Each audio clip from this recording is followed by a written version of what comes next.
who's ready to take out some trash, okay? It's the end of the week, and so we are actually obligated to take out the trash.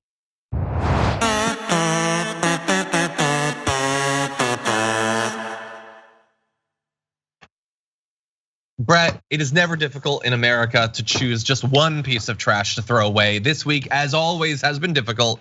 Who did you choose as your garbage person of the week? Sometimes I go, kind of those, random ass people. And sometimes I go big names. I'm going big name. The biggest name in podcasting. Here's an Instagram post that was reshared by Joe Rogan. The year is 2034. The cash me outside girl is president. There are 67,298 genders. It's illegal to have an opinion. No, sorry, my bad. Hang on, let me go back. It's illegal to have a opinion. I'm the last straight male. This is my story. Victory!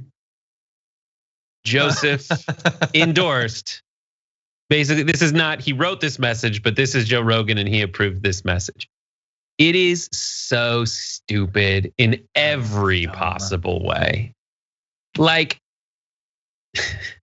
I love taking suggestions for ideas from someone who thinks that the coolest thing to do is just to punch people in the face a bunch and then do asphyxiate them with your taint. Most of MMA is taint asphyxiation. It's like listen, that's it. Until a guy goes, all right, does this to himself. I can't take any more taint. Good point. Your taint almost killed me. I'm done. I was asphyxiated with a taint. But anyway, the cash me outside girl is president. Like, what does that even mean? So, oh my God, in a crazy way. No, it's just, listen, so in Joe Rogan's defense, and you won't hear me say that a lot, like he calls out when like Trump's being an idiot. But the like general dynamic he's calling out is when morons just use big, stupid confidence to convince people they're right. Yeah. And that's exactly what Joe Rogan does with stuff like ivermectin. Yeah. And taking a Z-Pack in his regimen for taking care of a virus. And the Z-Pack doesn't do anything with a virus. No. All of that. So you're contributing to it. And that's the game that I hate. I hate the game where he's like, this is y'all's fault, when he's doing the same damn thing.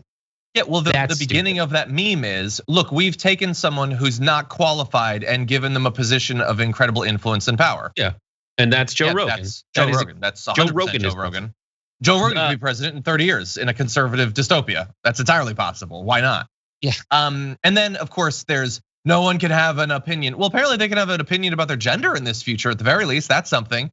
Also, the third thing is like the ignorance. There's so many new genders today. So in 40 years, there's gonna be like a billion new None of this is new. None of this is new. Transgender people did not come about in the 4th season of Seinfeld.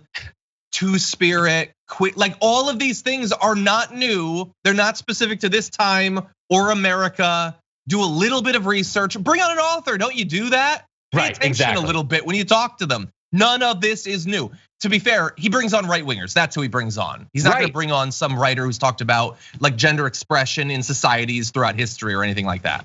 But that's it. But the things he brings those folks on to talk about are like, here's a brand new idea no one ever thought about before. Why does he entertain those brand new ideas that in his opinion no one's ever thought about before, when really it's just like stoners have been saying this for a bunch of years and no one was listening to them because they're so stoned? Why don't you entertain the ideas that you're so against because it somehow threatens your snowflakey, weak, bastardized concept of masculinity? 100%. Final point I want to make, can we bring up the meme one last time? Can we take a look at that? I love that, like he points out that he's the last straight male. Well, apparently you can have an opinion about that. So what's wrong with that? Also, if you're gonna try to terrify us with a vision of the future, don't make it look so cool. I just want to stand on that ridge and look at this futuristic city with spaceships. Apparently we're doing okay. No. We've got spaceships. No, but it looks like a dystopia, right? For me, this sky would be clear because all the people that you hate in this are also fighting for like planet first legislation and policy.